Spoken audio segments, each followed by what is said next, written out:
नमस्ते, सदावत्सले मातृभूमि, जय हिंद। दोस्तों, शुरू करते हैं आज के डिफेंस समाचारों को। बढ़ते पहले डिफेंस अपडेट की तरफ। दरअसल एचएएल की तरफ से अब ये कहा जा रहा है कि वो 8 तेजस ट्रेनर एयरक्राफ्ट को इस वित्तीय वर्ष में भारतीय वायुसेना को सौंप देगी। दोस्तों, मैं आपको बता दूं कि एचएएल को भारतीय वायुसेना से 18 तेजस ट्रेनर एयरक्राफ्ट का ऑर्डर मिला था। एचएएल ने कहा कि अभी 10 ट्रेनर जो एयरक्राफ्ट हैं वो अपने विकास के अलग अलग चरणों में पहुंच चुके हैं और एचएएल कम से कम 6 तेजस ट्रेनर्स को इस साल के अंत तक डिलीवर कर देगा और जो अतिरिक्त 2 तेजस एयरक्राफ्ट हैं उन्हें 2024 के मार्च तक वो भारतीय वायुसेना को दे देगा और ये जो सभी 18 तेजस ट्रेनर एयरक्राफ्ट हैं उनकी डिलीवरी मार्च 2025 तक हो जाएगी। बढ़ते अगली अपडेट की तरफ, जो कि एचएएल से ही आ रही है। एचएएल ने मेटल कटिंग लॉन्चिंग की है STT-40 basic trainer aircraft series production के लिए अपनी नासिक डिवीजन में। एचएएल की तरफ से ये कहा जा रहा है कि वो पहले 2 एयरक्राफ्ट को 2024 के मध्य तक भारतीय वायुसेना को डिलीवर कर देगी और 2025 तक वो 8 ट्रेनर्स को इंडियन एयरफोर्स को डिलीवर कर देगी और 2026 तक एचएएल सालाना 21 ट्रेनर्स को तैयार करेगा और सभी जो 70 STT-40 ट्रेनर्स हैं जिन्हें इंडियन एयरफोर्स को दिया जाना है वो 6 सालों में वितरित कर दिए जाएंगे। चलिए बढ़ते हैं नेक्स्ट अपडेट की तरफ। दोस्तों, SU-30 MKI के जो पुराने बैच हैं उसमें अब इंजन रिप्लेसमेंट की जरूरत महसूस की गई है, जिसके लिए एचएएल अब कॉन्ट्रैक्ट नेगोशिएशन कर रहा है, जो कि SU-30 MKI के 240 AL-31 इंजन की सप्लाई के लिए है। कहा जा रहा है कि दोनों ही पार्टीज ने कॉन्ट्रैक्ट नेगोशिएशन प्रक्रिया शुरू कर दी है और ये कॉन्ट्रैक्ट अगले 6 महीनों में पूरा किया जाएगा और एचएएल की एक डिवीजन AL-31 इंजनों का उत्पादन करेगी और यही नहीं, यही डिवीजन एचएएल की वो इंजन की जो डैमेजेस है उनकी ओवरहॉलिंग, रिपेयरिंग और रेट्रोफिकेशन भी करेगी। अगली अपडेट दोस्तों भारत के 5वीं पीढ़ी के फाइटर जेट को लेकर आ रही है। कुछ रिपोर्ट सामने आई है इसे लेकर, जिसमें ये कहा गया है कि cabinet committee on security AMCA programme के लिए इस साल के अंत तक अप्रूवल दे देगी। वहीं दूसरी तरफ एचएएल और DRDO कई स्तर की बातचीत कर रहे हैं AMCA प्रोग्राम में पोटेंशियल प्राइवेट सेक्टर पार्टनर्स को शामिल करने को लेकर, लेकिन यहाँ पर जो स्पेशल पर्पस मॉडल की प्रॉफिटेबिलिटी है उस पर भी विचार किया जा रहा है और AMCA के कितने ऑर्डर लेने हैं इसके लिए भी बातचीत आगे बढ़ रही है। फिलहाल मैं आपको बता दूं कि अभी 40 AMCA Mark 1 और 100 AMCA Mark 2 फाइटर जेट्स का ऑर्डर दिया गया है, लेकिन दोस्तों जो AMCA Mark 2 वेरिएंट है उसका विकास यानी कि डेवलपमेंट इस बात पर निर्भर करता है कि भारत कब तक नए 120 किलोन्यूटन थ्रस्ट क्लास के इंजन की डील को साइन करता है, जो कि अभी भी फाइनल होना बाकी है। और अगर Mark 2 प्रोग्राम में किसी भी तरीके की देरी होती है तो AMCA का जो Mark 1 वाला वेरिएंट है उसके ऑर्डर साइज को बढ़ाया जाएगा और 60 अतिरिक्त यूनिटों को इसमें जोड़ा जाएगा, ताकि जो स्पेशल पर्पस व्हीकल की वित्तीय स्थिरता है यानी कि फाइनेंशियल स्टेबिलिटी है वो बनी रहे। साथ ही टैक्स और इन्वेस्टमेंट की रीपेमेंट और लॉन्ग टर्म स्टेबिलिटी इस प्रोग्राम में बनी रह सके। बढ़ते नेक्स्ट अपडेट की तरफ। दोस्तों, एचएएल भारतीय नौसेना के लिए डॉनियर 228 पर आधारित सी प्लेन वेरिएंट को बनाने की बातचीत कर रहा है, जिसके लिए उन्हें भारतीय नौसेना से मंजूरी मिलना बाकी है।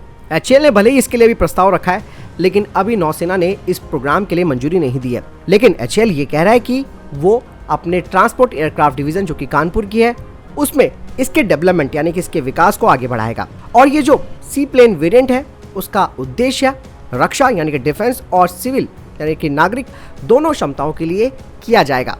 एचएएल की दोस्तों इस योजना के तहत ये जो एयरक्राफ्ट है उस पर एम्बिफियस फ्लोट्स को शामिल करके सी प्लेन संस्करण विकसित किया जाएगा। बढ़ते अगले अपडेट की तरफ। गरुड़ा एरोस्पेस और एचएएल की सहायक कंपनी नैनी एरोस्पेस ने मेक इन इंडिया ड्रोन निर्माण के लिए एक साथ हाथ मिलाया है। ड्रोन स्टार्टअप गरुड़ एरोस्पेस के साथ साझेदारी का मतलब साफ है कि भारत अब उन्नत और सटीक ड्रोन तैयार करेगा। गरुड़ एरोस्पेस के अनुसार ये ड्रोन टेक्नोलॉजी सक्षम ड्रोन का उपयोग करके कई तरीके की जरूरतों को पूरा कर सकता है और जो नया ड्रोन तैयार किया जाएगा वो ड्रोन लगभग 25 किलोग्राम का पेलोड ले जाने में सक्षम होगा और ये 5 मीटर प्रति सेकंड की गति के साथ 500 मीटर के दायरे को कवर करेगा। और दोस्तों ये जो साझेदारी हुई है वो ड्रोन निर्माण के लिए जो जरूरी आयातित कंपोनेंट्स हैं उनके स्वदेशीकरण को बढ़ाने का भी प्रयास करेगी, क्योंकि 75% मात्रा वाले अधिकांश कंपोनेंट्स जो ड्रोन में इस्तेमाल होते हैं वो चीन से और कई पश्चिमी देशों से आयात किए जा रहे हैं। गरुड़ एरोस्पेस 30 तरीके के ड्रोन तैयार करेगी जो कि 50 तरीके की सेवाएं दे सकते हैं। यही नहीं दोस्तों, गरुड़ एरोस्पेस ने हाल ही में अपनी मैसूर फैसिलिटी में ड्रोन निर्माण के लिए एरो इंडिया में BEML के साथ भी भागीदारी की है और बड़े पैमाने पर स्वदेशीकरण का अभियान शुरू किया है। कंपनी ने 120 स्थानीय आपूर्तिकर्ताओं के साथ भी सहयोग किया है, जिसका उद्देश्य ड्रोन की पुर्जों, कंपोनेंट्स और मानव रहित हवाई वाहनों के सब सिस्टम के विदेशी आयात पर निर्भरता को कम करना है। बढ़ते नेक्स्ट अपडेट की तरफ दोस्तों।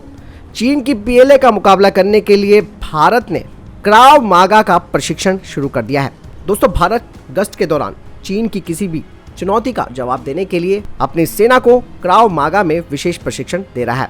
ये प्रशिक्षण उन्हें सेल्फ डिफेंस और क्लोज क्वार्टर कॉम्बैट यानी कि नजदीकी लड़ाई के लिए आवश्यक कौशल से लैस करेगा और इसका उद्देश्य, जैसे कि मैंने बताया, कि संभावित टकराव और खतरों से निपटने के लिए अपनी तैयारियों को मजबूत करना है ताकि भारतीय सेना विरोधियों को बेअसर कर सके। और साथ ही साथ इस प्रशिक्षण से भारतीय बलों को यानी कि इंडियन फोर्सेस को किसी भी तरीके के शारीरिक झगड़े को संभालने, टकराव को कम करने और सीमा पर गश्त के दौरान खुद को और अपने साथी कर्मियों को बचाने के लिए आवश्यक कौशल से लैस करता है। बढ़ते हैं अगली अपडेट की तरफ, जो कि चाइना को लेकर आ रही है। दोस्तों, चाइना अपनी मनमानी हरकत से बाज नहीं आ रहा है और अब उसने डेप्सांग के मैदानों पर, जहां पर भारत अपना दावा करता है, उसके अंदर बफर जोन बनाने की मांग की है। और चाइना की दोस्तों ये मांग दोनों देशों के बीच चल रहे क्षेत्रीय तनाव को भी और बढ़ा सकती है। हाल ही के घटनाक्रमों से पता चला है कि चीन ने डेप्सांग मैदानों पर भारत की दावा की गई रेखाओं के भीतर एक बफर जोन की स्थापना बनाने की बात कही है और ये मांग दोस्तों ऐसी है जिससे क्षेत्रीय संघर्ष फिर से बढ़ सकता है और नई चुनौतियां भी इससे जुड़ सकती है। दोस्तों, भारत ने साफ तौर पर चाइना के इस प्रपोजल को खारिज कर दिया है। दोस्तों, डीआरडीओ ने अपने कर्मियों को अनजान नंबरों से आने वाली कॉल रिसीव नहीं करने का आदेश दिया है और साथ ही साथ सोशल मीडिया से दूर रहने की सलाह दी है। दुश्मन जासूसों को संवेदनशील जानकारी लीक करने के आरोप में डीआरडीओ के वरिष्ठ वैज्ञानिक प्रदीप को गिरफ्तार किए जाने के बाद ये सलाह जारी की गई है। डीआरडीओ ने कहा कि हमने अपने सभी कर्मियों को साइबर अनुशासन बनाए रखने की भी सलाह दी है। तो दोस्तों, ये अभी तक के टॉप डिफेंस अपडेट्स। वीडियो के संबंध में कोई प्रश्न, जवाब, आपका कोई सवाल है, कमेंट सेक्शन में लिखकर जरूर पूछ सकते हैं। मिलता हूं नई वीडियो के साथ। चैनल को सब्सक्राइब कीजिएगा। जय हिंद, वंदे मातरम।